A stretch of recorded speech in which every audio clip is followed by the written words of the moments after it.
मैं आपके लिए स्पोकन का एक नया टॉपिक लेकर के आया हूं।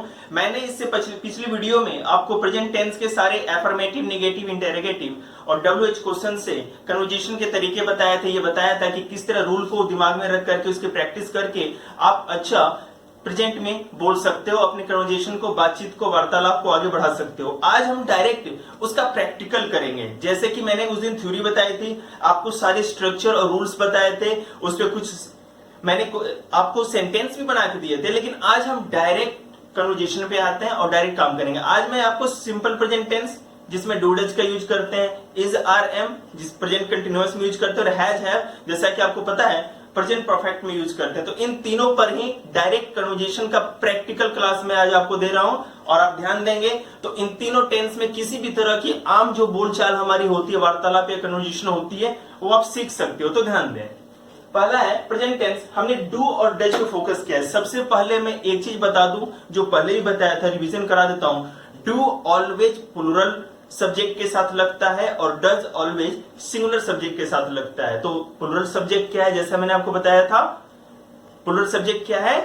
आई, you, they, we, Ram and Shyam. It means more than 2 persons और more than 2 things, boys, girls, cats, rats. और सिंगुलर थिंग क्या होगी? He, she, it. कोई एक नेम, राम, सीता, गीता, कुछ भी कर सकते हो, और कोई वन थिंग जैसे कैट, डॉग, बॉय, इस तरह से। तो चलिए देखते हैं। मोनू कहता है क्या तुम अंग्रेजी पढ़ते हो? जैसे आप किससे बोलते हो क्या तुम अंग्रेजी पढ़ते हो, तो मोनू इसको किस तरह इंग्लिश से बोलेंगे? Do you study English? देखा मैंने डू यू स्टडी इंग्लिश लिखा है। तो राजू कहता है हाँ मैं अंग्रेजी पढ़ता हूं। तो ध्यान दीजिएगा मैंने इंग्लिश में क्या लिखा? Yes I am. इसका मतलब है आपको सारी बात नहीं करनी, yes I am studying, I study English, ये बोलने की जरूरत नहीं। आप सीधे बोल सकते हो यस आई एम, हाँ मैं पढ़ता हूं, अंग्रेजी पढ़ता हूं। मनीष कहता है क्या लता तुम्हारे घर आती है? तो इसका क्या बनाएंगे? डज लता, क्या लता तुम्हारे घर आती है? Does Lata come to your home और कम टू योर हाउस। देख सकते हैं come to your house, does Lata come to your house. आप यहां ध्यान दीजिएगा, डू डज लगा के जब हम कोई इंटेरोगेटिव बनाते हैं तो चाहे सब्जेक्ट कुछ भी हो, जो वर्ब होगा वो हमेशा वर्ब का फर्स्ट फॉर्म होता है। इट मींस उसमें एस हम नहीं लगाते, इसलिए मैंने लिखा है does Lata comes to your home या कम्स टू योर हाउस। क्या लता तुम्हारे घर आती है? फिर मनीष क्या कहता है? फिर राजू कहता है हाँ वो कभी कभी आती है, यस सी कम्स समटाइम्स। हाँ वो कभी कभी आती, सी कम्स वह आती है कभी कभी, तो समटाइम्स यस सी कम्स समटाइम्स। मोनू कहता है क्या दूसरे मित्र भी तुम्हारे घर आते हैं? Do other friends also come to your house? देख सकते हैं do other friends also come to your house या कम टू यू भी कर सकते हो आप। अब मैंने यहां बोला कम टू हाउस, तो कम टू हाउस भी सही है, कम टू यू भी सही है, तो आप कम टू यू बोलो, yes other friends also come to you, sorry do other friends also come to you. ठीक है, हाँ वे भी आते हैं, यस दे डू।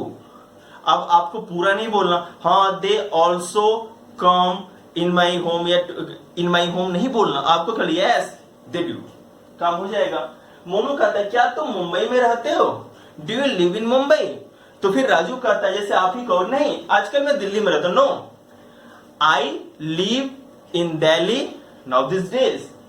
ठीक है, no I live in Delhi this days या नाउ दिस डेज, कुछ भी कर सकते हैं। तो आप देख सकते हो डू या डज का यूज करके कैसे आप अपनी बातों को कहते हो। जैसा कि मैंने बताया था, एक चीज आप ये है ना पूरा मूल मंत्र और बीज मंत्र अपने दिमाग में रखना, जब किसी भी से आप पहली बार मिलते हो तो अधिकतर सिंपल प्रेजेंट टेंस में ही बात होगी और डू और डज लगा के, इंटेरोगेटिव नेगेटिव लगा के ही बना करके ही बात करते हैं। तो अगर इस तरह की एक छोटी सी प्रैक्टिस आप घर में खुद से क्रिएट करो, हिंदी लिखो, उसको ट्रांसलेट करो और फिर उसकी प्रैक्टिस 2 लड़कों को बांट दो। जैसे आप अगर मोनू हो किसी को राजू बना दो, है ना, इस तरह 2 बच्चे, और सबका अगर आपको शुरू में बोलने में दिक्कत हो रही है तो ट्रांसलेट करके बनाओ, और नहीं तो वो कागज पे जो ट्रांसलेशन बनाया है उसको देख करके भी बोलने का प्रयास करो। इस तरह से आप सीख जाएंगे।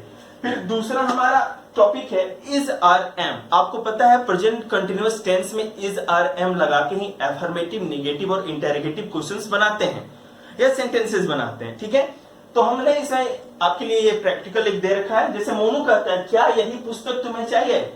Is this the book? Do you are looking for, is this the book you are looking for, क्या यही किताब है जिसको जो तुम्हें चाहिए, जिसको तुम ढूंढ रहे थे या जिसके बारे में पूछ रहे थे? ठीक है, इसका सेंस यही निकलेगा। तो राजू कहेगा यस दिस इज इट, हाँ यही वो पुस्तक है। तो बुक नहीं लिखना, yes this is it, yes हाँ यही वो पुस्तक है। फिर मोनू कहता है क्या रीटा फिल्म देख रही है? Is Rita watching movie? देख सकते हैं। तो यहां आप ध्यान दो। फिर राजू कहता है नहीं वो पढ़ रही, नो शी इज स्टडिंग, नहीं वो पढ़ रही है। उसके बाद मोनू पढ़ता है राजू क्या तुम अब बाजार नहीं जा रहे हो? Raju are you not going to market now? Raju, ठीक है, एक्सक्लेमेशन ये लग गया यहां पे, आप देख सकते हो, यहां कॉमा लगाओ। Are you not going to market now? क्या तुम अब मार्केट नहीं जा रहे हो? ये इंटरोगेटिव नेगेटिव सेंटेंस है, इस तरह भी बनाया जा सकता है। राजू कहता है नहीं, नो आई एम नॉट, ठीक है, नहीं मैं नहीं जा रहा। उसके बाद मोनू कहते हैं क्या आपके पिताजी मॉल में काम करते हैं? तो देखिए जैसे कहते हैं is your father working the mall? क्या आपके फादर मॉल में काम करते हैं? तो राजू कहते नहीं वह सरकारी नौकरी करते, no he is in government job. देख ना, he is in government services या गवर्नमेंट जॉब, नहीं वो सरकारी नौकरी में है, सरकारी नौकरी में काम करते हैं। तो देख सकते हैं इज आर एम लगा करके जो प्रेजेंट कंटिन्यूअस टेंस हम बनाएंगे और उसमें जो हम कन्वर्जेशन करेंगे, अपनी बातचीत करेंगे, उसमें उन बातों को लेकर के आएंगे। मान लो कि आप सामने हो, कोई आपके सामने बैठा है, कोई चीज कंटिन्यूअसली चल रही है, हाँ आपके पापा आजकल काम कर रहे हैं, क्या तुम बाजार जा रहे हो, क्या अभी रीटा मूवी देख रही है? तो अभी राइट नाउ जो उसी समय जो आपके आंखों के सामने कोई काम हो रहा है, तो उस चीज का कन्वर्जेशन जो होगा वो प्रेजेंट कंटिन्यूअस टेंस में होगा, इज आर एम लगा करके होगा, ये ध्यान रखिएगा। उसके बाद आप हैज और हैव का देखते हो। आपको पता है हैज हमेशा सिंगुलर के साथ और हैव हमेशा प्लूरल के साथ, जस्ट लाइक डू का फॉर्मूला लगेगा उस तरह करते हैं, ठीक है।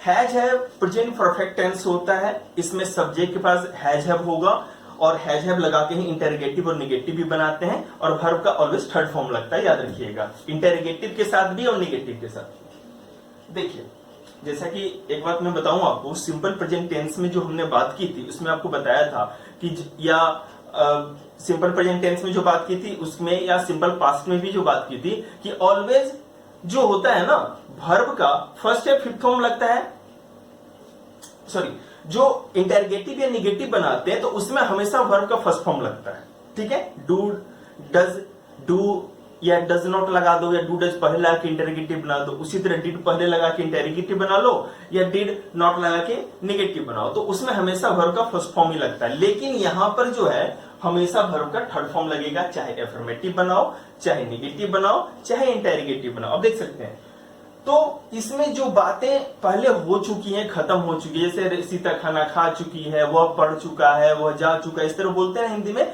तो इन सब चीजों पे जो इंग्लिश में ट्रांसलेशन हम हिंदी में बचपन से बनाते हैं उस तरह का अपना कॉन्सेप्ट नहीं रखना, हमें बातचीत का, कॉन्वर्जेशन का या वार्तालाप का कॉन्सेप्ट रखना है और वो उसी का प्रैक्टिकल करना है। तो आप देख सकते हैं मोनू कहता है क्या तुमने राधा को कॉल किया था? इसमें देखिए किया है ज्यादा अच्छा, किया है, नहीं तो अगर था होगा तो हेड लग जाएगा। Have you called Radha? क्या आप राधा को कॉल कर चुके हो या क्या आपने राधा को कॉल किया? Have you called Radha? Raju कहता है हाँ, यस आई हैव, हाँ मैंने किया है।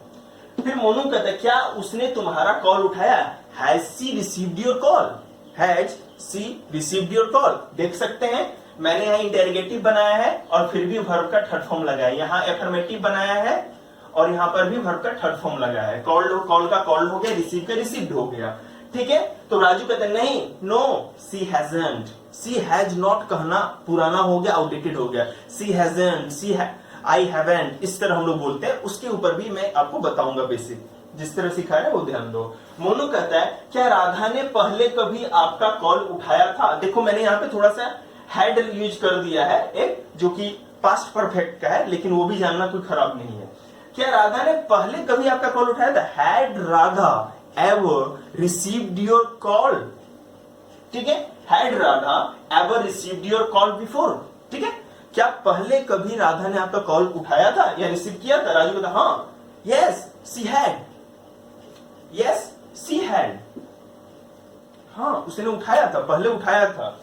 मोनू आज उसने तुम्हारा कॉल क्यों नहीं उठाया? Why has she not received your call today? Why has she not received your call today? यहां पर भी इंटेरोगेटिव नेगेटिव बनाया, आज उसने तुम्हारा कॉल क्यों नहीं उठाया? तो अब जैसा कि देख सकते हो जो सिंपल प्रेजेंट टेंस है, डू डज लगा के इस तरह से हम अपनी बातों को बोलते हैं, एफर्मेटिव इंटेरोगेटिव नेगेटिव करके। इज आर में भी एफर्मेटिव इंटेरोगेटिव नेगेटिव, ठीक है। और हैज है में भी इंटेरोगेटिव एफर्मेटिव और नेगेटिव, जो 3 तरह के होते हैं। तो अब मैं आपको बताऊंगा कि पास्ट में कैसे काम होता है। आप इसका चाहे तो एक पिक ले सकते हो। लोगों ने प्रेजेंट में कन्वर्जेशन का प्रैक्टिकल कर लिया था। अब हम पास्ट टेंस में डिड के ऊपर, जो कि सिंपल पास्ट में होता है, वॉज वर के ऊपर, जो कि पास्ट कंटिन्यूअस के ऊपर होता है, और हैड के ऊपर, जो कि पास्ट परफेक्ट टेंस के ऊपर होता है, उस पे कन्वर्जेशन का सीधे प्रैक्टिकल प्रैक्टिस करेंगे। तो आप देख सकते हैं जैसा कि सिंपल पास्ट के लिए डिड यूज करते हैं, तो डिड के लिए मैंने कुछ एक यहाँ सैंपल बनाया है आपके लिए ताकि आप अच्छी तरह समझ पाओ। तो देखते हैं, टीचर कहते हैं क्या तुमने अपना काम कर लिया? Did you complete your work? ठीक है। उसके बाद राजू कहते हैं जी sir, yes sir I did, जी सर मैंने कर लिया। उसके बाद टीचर कहते हैं क्या तुम्हें सारे प्रश्न आते थे? Did you know all the questions? ठीक है। ये सम्स, राजू कहता है जी नहीं, कुछ सवाल पापा की मदद से की थी। No sir I did some sums with the help of my father और पापा। टीचर कहते हैं क्या तुमने रात को निबंध लिखा? Did you right an essay at night? फिर राजू कहता है मैंने नहीं, मेरे भाई ने लिखा। No I didn't, my brother did. नहीं मैंने नहीं किया, मेरे भाई ने किया, मेरे भाई ने लिखा। फिर शिक्षक कहते हैं क्या तुमने कल वार्तालाप या कन्वर्जेशन का प्रैक्टिस किया था, अभ्यास किया था? Did you practice of conversation yesterday? Raju कहता है जी हाँ, यस आई डिड, जी हाँ, यस आई डिड, हाँ मैंने किया था। टीचर कहते क्या तुमने कल अपना पाठ याद किया? Did you learn your relation yesterday? Raju कहता है नहीं मैं नहीं कर सका, नो आई कुडंट, नहीं मैं नहीं कर सका। तो आप देख सकते हैं आपका होमवर्क ये है, अगर करोगे होमवर्क तो ही फायदा होगा। प्रैक्टिस के लिए आपको इसी तरह का, अगर डायरेक्ट इंग्लिश नहीं आती हो तो इस तरह का हिंदी बनाओ, 2 बच्चे सामने बैठ जाना, एक कोई टीचर बन सकता है, कोई राजू बन सकता है, कोई भी चीज आप कैरेक्टर बना सकते हो और प्रैक्टिस करो। प्रैक्टिस आज से स्टार्ट कर दोगे, हफ्ते में कन्वर्जेशन आ जाएगा। ध्यान देते हैं, ये तो आप समझ गए जो बातें पास्ट में खत्म हो गई है उसके लिए सिंपल पास्ट टेंस यूज कर रहे थे, उसमें डिड यूज कर रहे थे। लेकिन अब जो पास्ट में कोई चीज कंटिन्यूअसली हो रही थी, बार बार हो रहा था, वह खेल रहे थे, वे नाच रही थी, राजू पढ़ रहा था, पापा ऑफिस जा रहे थे, इस तरह के सेंटेंस आपको पता है कि पास्ट कंटिन्यूअस के होते हैं और इसे वॉज या वर का यूज करते हैं। वॉज हमेशा सिंगुलर के साथ, लेकिन यहां ध्यान रखिएगा यहां आई भी सिंगुलर में हो जाता है। प्रेजेंट या पास्ट कंटिन्यूअस में, प्रेजेंट नहीं, पास्ट कंटिन्यूअस में आई भी सिंगुलर होता है, इसलिए आई के साथ वॉज ही लगेगा, लेकिन यू के साथ वर लगेगा। ठीक है। और वर जैसा कि पता है you, they, we, more than one thing, one person, और जो प्लूरल होते हैं और जो सिंगुलर होते हैं जैसे I, he, she, it, Ram, boy, girl, cat, इसके लिए वॉज लगाते हैं। तो देखते हैं, पापा कह रहे हैं क्या तुम कल अपने दोस्तों के साथ खेल रहे थे? Were you playing with your friends yesterday? ठीक है, were you playing with your friends yesterday? Raju कहते हैं नहीं पापा हम लोग पढ़ाई करते हैं। नो पापा वी वर स्टडिंग। पापा कहते हैं झूठ मत बोलो, मैंने देखा था तुम सब क्रिकेट खेल रहे थे। Don't speak lie, I saw, मैंने देखा था या मैंने देखा, I saw you were playing cricket. ठीक है, यू आर प्लेइंग, यहां आप एक चीज कर सकते हो, प्लेइंग क्रिकेट की जगह वॉचिंग मूवी लिख सकते हो, तो है ना कन्वर्सेशन अच्छा हो जाएगा। वॉचिंग मूवी, दोस्तों के साथ मूवी देख रहे थे। ठीक है, अब तो यहां कहेंगे डोंट, पापा कहते हैं डोंट स्पीक लाई, झूठ मत बोलो। आई सॉ, मैंने तुम्हें देखा था। ठीक है, मैंने तुम लोगों को देखा था। I saw you were playing. या यू आर प्लेइंग मतलब आप सभी लोग खेल रहे थे। फिर राजू कहता है पापा आप कल वहां क्या कर रहे थे? पापा what were you doing there yesterday? What were you doing there yesterday? ठीक है, पापा आप कल वहां क्या कर रहे थे? तो क्या कहेंगे? पापा what were you doing there yesterday? there मतलब वहां के लिए आया है। फिर पापा कहते हैं मैं ऑफिस से घर आ रहा था। पापा कहते हैं I was coming from office. I was coming from office. Raju कहता है पापा मुझे माफ करो। पापा फॉरगिव मी। मेरे दोस्त मुझ पर खेलने का दबाव दे रहे थे। ठीक है, हाँ ठीक है, कोई बात नहीं। पापा मुझे माफ करो, मेरे दोस्त मुझ पर खेलने का दबाव दे रहे थे। पापा forgive me, my friends forcing me to play. My friends were forcing me to play. पापा कहते हैं कोई बात नहीं, लेकिन तुम्हें झूठ नहीं बोलना चाहिए। It's okay but you shouldn't speak lie. Raju कहता है पापा आगे से कभी झूठ नहीं बोलूंगा, मैं वादा करता हूं। पापा I will never speak lie. Okay, पापा I will never speak lie, I promise you, या आई प्रॉमिस। ठीक है, तो आप देख सकते हैं यहां पर डिड का और वॉज वर का यूज करके हमने कैसे काम किया है। अब मैं आपको पास्ट टेंस में एक पास्ट परफेक्ट और एक सिंपल फ्यूचर बता देता हूं, उसके बाद हमारा पूरा टेंस कंप्लीट हो जाएगा। उसके बाद केवल आपको प्रैक्टिस करना होगा। तो आप इसको देख लें एक बार।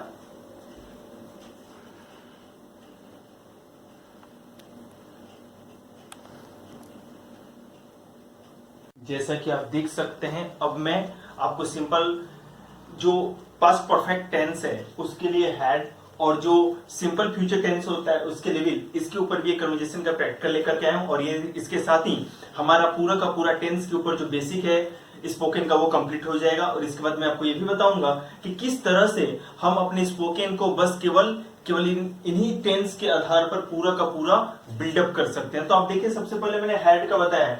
हैड का होता था, हमने पढ़ा था टेंस में चुका था, वो खाना खा चुका था, पापा बाजार से आ चुके थे, ये सारे।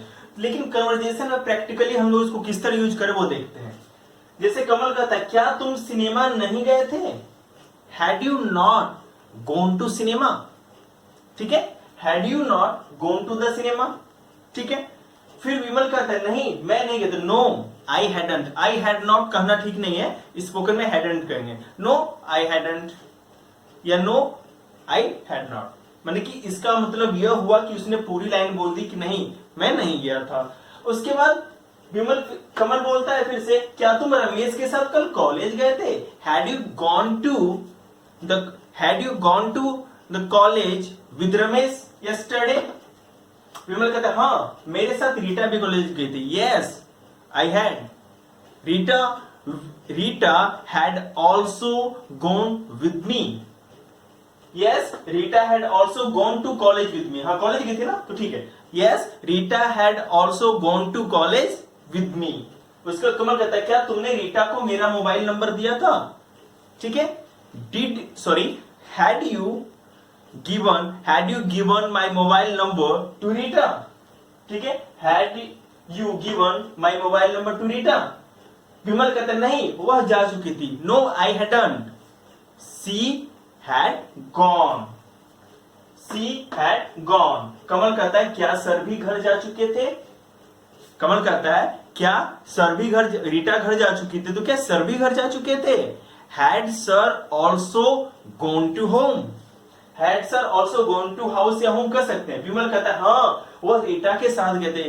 यस ही हैड पहले बोलेंगे और उसके बाद बोलेंगे he had also gone with Rita. He had gone with Rita बोल सकते हो, या वो भी है ना, वो रीता के साथ गए थे तो आप he had gone with Rita को, और वह भी रीता के साथ गए थे तो he had also gone with Rita. तो आप देख सकते हैं कोई भी पास्ट टेंस में कोई चीज जो ऑलरेडी डन हो चुकी है या पास्ट की कोई बात पूछी जा रही है जो फिनिश हो चुकी है, बिल्कुल पूरी तरह फिनिश हो चुकी है, तो उसके लिए हम लोग इस तरह से हैड का यूज अपने कन्वर्जेशन में या बातचीत में करते हैं। इसका भी एक सेट बना के आपको प्रैक्टिस करना है। विल का देखिए, विल में आपको पता है कि सब्जेक्ट कुछ भी हो हमेशा विल ही लगता है, ठीक है। और एक देखिए सेल और विल हम यूज करते हैं, लेकिन कभी भी कन्वर्जेशन में है ना, आप सेल के चक्कर में मत पड़ो। सेल बहुत ही ऑर्थोडॉक्स और पुराना हो गया है। मॉडर्न ग्रामर में हम लोग हर जगह विल का यूज करते हैं। अगर सेल का यूज करना है तो एक चीज मैं आपको बता दूं, ऑलवेज आई और वी के साथ सेल लगता है, नहीं तो किसी के साथ भी विल ही लगता है। लेकिन हम यहाँ किसी के साथ भी विल यूज करेंगे, ठीक है। तो विल का मतलब है जागेगी, वह कल स्कूल जाएगा, पापा कल आगरा जाएंगे, क्या तुम मेरे लिए कल किताब लाओगे। इस तरह की जो फ्यूचर की बातें होती है उसको सिंपल फ्यूचर बोलते हैं। और हम फ्यूचर में केवल सिंपल फ्यूचर को ही लेके चलेंगे और किसी भी चीज की फ्यूचर की किसी भी पार्ट की कन्वर्जेशन जरूरत नहीं है। तो देख सकते हैं आप, विल मोनू कह रहा है क्या तुम कल अपने पापा के साथ आगरा जाओगे? Will you go to Agra with your father tomorrow? Will you go to Agra with your papa और फादर टुमारो? राजू, नहीं, मैं अकेले ही आगरा जाऊंगा। No I won't, I will not. मत आई विल नॉट को आई वॉन्ट कर सकते, नहीं मैं नहीं जाऊंगा, मतलब मैं पापा के साथ नहीं जाऊंगा। I will go to Agra alone, मैं आगरा अकेले ही चला जाऊंगा। फिर मोनू कहता है क्या तुम मेरे लिए आगरा से कुछ पुस्तक ला दोगे? ठीक है, will you buy some books for me from Agra? अब देखिए, ला दोगे के लिए ब्रिंग नहीं, क्योंकि वहां से उठा के तो लाना नहीं है ना, खरीद के लाना है। ये हिडन मीनिंग है, छिपा हुआ मीनिंग है। इसलिए स्पोकन में हर चीज को हिंदी का इंग्लिश ट्रांसलेट करोगे तो नहीं चलेगा। यहां मैंने समझाने के लिखा है, आपको बाय ही यूज करना है। तो आप क्या करेंगे, will you buy some books, will you buy some books for me from Agra? Agra से फ्रॉम आगरा। मोनू कहता है, फिर मोनू इसने कह दिया, राजू का हाँ, किंतु मैं 2 दिन बाद आऊंगा। Yes I will, yes I will, हाँ मैं ला दूंगा, लेकिन या किंतु मैं 2 दिन बाद, 2 दिनों के बाद आऊंगा। आई विल रिटर्न, क्या लिखा है, but I will return after 2 days। I will return, मैं आऊंगा आफ्टर 2 days, 2 दिनों के बाद आऊंगा, ठीक है। मोनू कहते हैं कोई दिक्कत नहीं, मैं तुमसे पुस्तक तुम्हारे आने के बाद ले लूंगा, नो प्रॉब्लम। आई विल क्या है, देखिए, आई विल टेक इट या I will take books after your returning, आपके आने के बाद ही मैं किताब ले लूंगा। तो कर सकते हैं, मोनू ने फिर से देखो, अब मोनू ने क्या कहा, no problem, I will take it या I will take books after your returning. फिर राजू कहता है क्या तुम्हें और भी कुछ चाहिए? Will you need anything else? ठीक है, will you need anything else besides books? देखिए, बिसाइड और बिसाइड्स बोलो। बी साइड मतलब किसी के साथ साथ, और बिसाइड्स मतलब के अतिरिक्त या के अलावा, ठीक है ना। तो मतलब कि किताब, ये कह रहा है कि बुक के अलावा या बुक के साथ साथ, बुक तो ला ही दूंगा, क्या बुक के साथ साथ और भी कोई चीज चाहिए? तो वही पूछ रहा है, will you need anything else besides books? Beside के माने बुक के साथ साथ क्या आपको और भी कुछ चाहिए? मोनू कहता है नो, नहीं, केवल पुस्तक ही चाहिए। No I won't, I need only books, मुझे केवल बुक की जरूरत है। राजू कहता है ठीक है, मैं आपके लिए पुस्तक ला दूंगा। Okay, I will buy books for you, ठीक है। मोनू कहता है थैंक्स, आपका बहुत बहुत धन्यवाद। तो फिर राजू क्या कहता है, योर वेलकम। ऐसा कष्ट फिर से दें या फिर से मुझे अपनी मदद करने का या सेवा करने का मौका दें। योर वेलकम का मतलब ये होता है। तो आप देख सकते हैं, प्रेजेंट, पास्ट और फ्यूचर में अगर आप इतना जान जाओगे, इसी से स्पोकन और कन्वर्जेशन आपका पूरा अच्छा हो जाएगा। अब जरूरत क्या है वो सुनो आप। मैंने जितने भी टॉपिक्स प्रेजेंट से फ्यूचर तक बताए हैं और जो मैंने प्रैक्टिकल बनाया, ये आपको खुद से बनाने हैं। अगर आपको लिखने का मन नहीं है, आप इंटेलिजेंट हो, तो डायरेक्ट ही किसी के साथ सोच सोच के, 2 बच्चे आपस में आप इस तरह प्रैक्टिस स्टार्ट कर सकते हो। 2 लोग ना हो तो कोई दिक्कत नहीं, एक बार आप राजू बन जाओ और दूसरी बार आप ही कमल बन जाओ। एक बार खुद क्वेश्चन करो और दूसरी बार खुद से रिप्लाई करो। आप इस तरह से आप 1 हफ्ते के अंदर इंग्लिश बोलना सीख जाएंगे। ये मैंने बेस बनाया है, अब मैं आपको कन्वर्जेशन में निखारूंगा। मैं कन्वर्जेशन की जो मॉडर्न एरा में, अभी रिसेंट में जो मूवीज में सब में देखते हैं, वो सारे वर्ड्स और वोकेबलरी आपको बताऊंगा, छोटे छोटे वाक्य या सेंटेंसेस बताऊंगा, जिससे आपकी स्पोकन और भी बिल्डअप होगी, और भी ज्यादा उसमें 4 चांद लगेंगे। और साथ ही साथ जब ये सब कंप्लीट हो जाएगा तो बैंक में, रेलवे काउंटर पे, बस काउंटर पे, इंटरव्यू में, प्रधानमंत्री से, किसी इस तरह से लगभग 50 से 60 ऐसे टॉपिक्स हैं जहां किससे कैसे कन्वर्जेशन करता है विद प्रैक्टिकल, मैं आपको इसी तरह आपके लिए करके लाऊंगा। तो आप बने रहें, मेरे नेक्स्ट वीडियो का इंतजार करें और आए तो जरूर उसको देखें। अच्छा लगे तो शेयर और लाइक जरूर करना। चैनल सब्सक्राइब नहीं किया तो जरूर सब्सक्राइब करना। Thank you very much.